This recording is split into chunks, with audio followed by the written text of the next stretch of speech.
बिस्मिल्लाहिर्रहमानिर्रहीम। I am Mohammad Hamza Rafiq. आज हमारा फर्स्ट लेक्चर है on basic mathematics. First of all we see its outline. The outlines consist of the following points. The first one is set, equal sets, equivalent sets, finite and infinite sets, subset, power set, operations on sets, Cartesian, product. First of all, we will discuss set.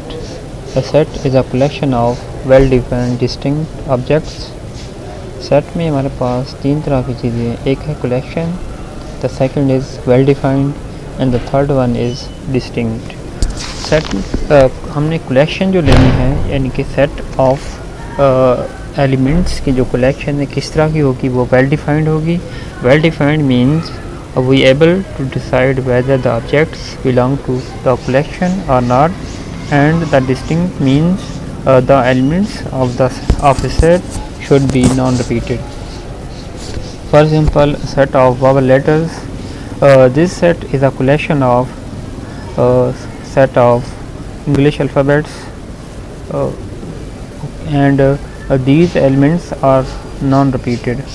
Similarly, set of first 10 natural numbers 1 2 3 up to so on 10. There are three different ways to describe a set. The first one is descriptive method, and the second one is tabular method, and the third one is set builder method. We will discuss first descriptive method. A set may be described in words. For instance, the set of all vowel letters of English alphabets. इसमें हमने set को descriptive वे में explain करना है. And the second is tabular method.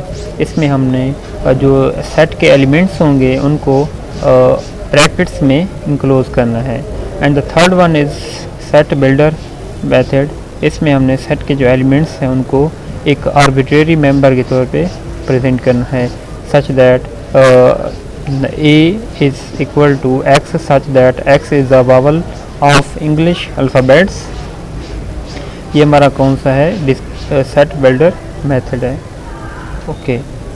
Now if A is a set and A, E, I, O, U are its elements, then we say that A is element of set A, and we write A belongs to set A. And if we say C does not belong to set A, then we write A does not belong to set A.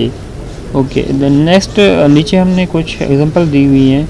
इसमें आप ले सकते हैं set of natural number, set of whole number, set of integer, set of negative integers, and set of odd integer, set of even integer, set of rational number, set of irrational number, set of irrational number, a number which cannot be written in the form of p or q, and उसको हम irrational number बोलते हैं. और जिस number को हम p और q की फॉर्म में लिख सके हम उसे rational number बोलते हैं. और set of rational number union set of irrational number ये हमें एक set of real number जो कि एक ओपन इंटरवल होता है वो हमें मिलता है. ओके, नेक्स्ट हम वो करते हैं इक्वल सेट्स.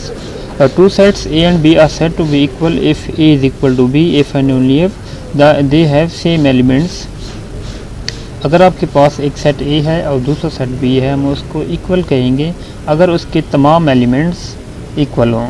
ठीक है, एक तो हमारे पास नंबर ऑफ़ एलिमेंट्स इक्वल हैं और उनकी तादाद इक्वल है, और जो भी जितने भी एलिमेंट्स हैं वो हर एक एलिमेंट के इक्वल आ रहा है. तो उस सूरत में हम क्या कहेंगे, दो सेट्स इक्वल हैं. जैसे आपके पास the sets 1 2 3 and 2 1 3 are equal because in set the arrangement of number does not matter.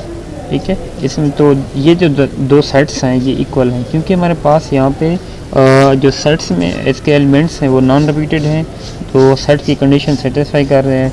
Because set में क्या था, हमारे पास एक तो कलेक्शन होनी चाहिए. ओके, ये हमारे पास कलेक्शन है कहाँ से, सेट ऑफ नेचुरल नंबर से. दूसरे नंबर पे हमने कहा था इसके जो है वेल डिफाइंड होना चाहिए. ये वेल डिफाइंड भी है, आप कह सकते हैं first 3 natural numbers, and third one is non repeated, इनकी डिस्टिंक्ट होना चाहिए, ये डिस्टिंक्ट भी हैं, तो हम कह सकते हैं ये दोनों सेट्स क्या हैं, एक तो सेट है और दूसरे नंबर पे क्या है इक्वल सेट्स हैं। Okay, we move next equivalent set. If the elements of two sets A and B can be paired such a way that element of A is a pair with an element of only one element of B and vice versa. यानी कि हमारे पास हमने equal set में दो चीज़ें गई थी, एक तो उसके जो नंबर ऑफ एलिमेंट्स हैं वो इक्वल होने चाहिए और हर एक एलिमेंट एक और दूसरे सेट के एलिमेंट के बराबर होना चाहिए। लेकिन इक्वलेंट सेट में हमने ये कहा है कि उसके जो नंबर ऑफ़ एलिमेंट्स हैं वो इक्वल होने चाहिए, बाकी उसके जो एलिमेंट्स हैं वो उसके सेम होना ज़रूरी नहीं है। नंबर ऑफ़ एलिमेंट्स की तादाद जो है वो बराबर होनी चाहिए, लेकिन सेम एलिमेंट्स होना ज़रूरी नहीं है इक्वलेंट सेट में। जैसे हमारे पास नीचे एक एग्जांपल गिवन है हमें कि बिलाल, एहसन और जहाज़ेब, इस सेट में हमारे पास 3 एलिमेंट्स हैं और नीचे वाले सेट में फातिमा, हमारा एंड समीना, इसमें भी हमारे पास क्या है 3 एलिमेंट्स हैं। अब ये 3 एलिमेंट्स के 2 सेट हैं, लेकिन ये क्या है इक्वल नहीं है, ये क्या है एक दूसरे के इक्वलेंट है, यानी कि आपको हर एक एलिमेंट के करस्पॉन्डिंग एक एलिमेंट मिल रहा है तो आप उसको क्या कहेंगे इक्वलेंट सेट। ठीक है, नीचे इसने बताया भी हुआ है, then 6 different 1-to-1 corresponding can be establish between A and B. अगर आपके पास 2 सेट्स के दरमियान 1-to-1 करस्पॉन्डेंस एस्टेब्लिश हो जाए तो आप उसको क्या बोलते हैं इक्वलेंट सेट्स कहते हैं। नेक्स्ट हमारे पास है finite and infinite sets. If a set is equivalent to set of set 1 2 3 up to so on n for some fixed natural number then n is said to be finite. अगर आपके पास एक set है जो कि इसके corresponding है, इनके equivalent है, अगर फ़र्ज़ करें आपके पास क्या है, आप सेट लेते हैं 1 2 3 4 और दूसरा सेट लेते हैं आप A B C D।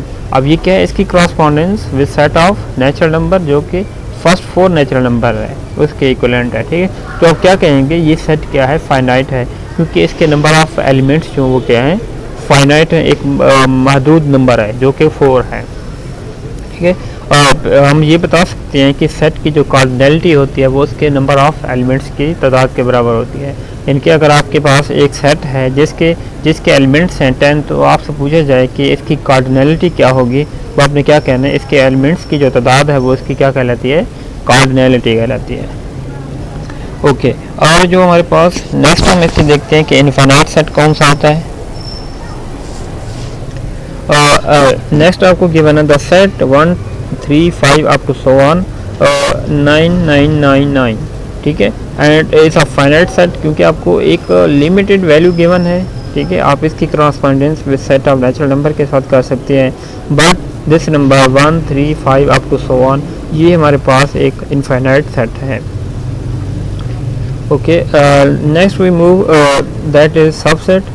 Subset, if every element of set A is an element of set B, then A is said to be subset of B. Symbolically, this is written as A subset of B.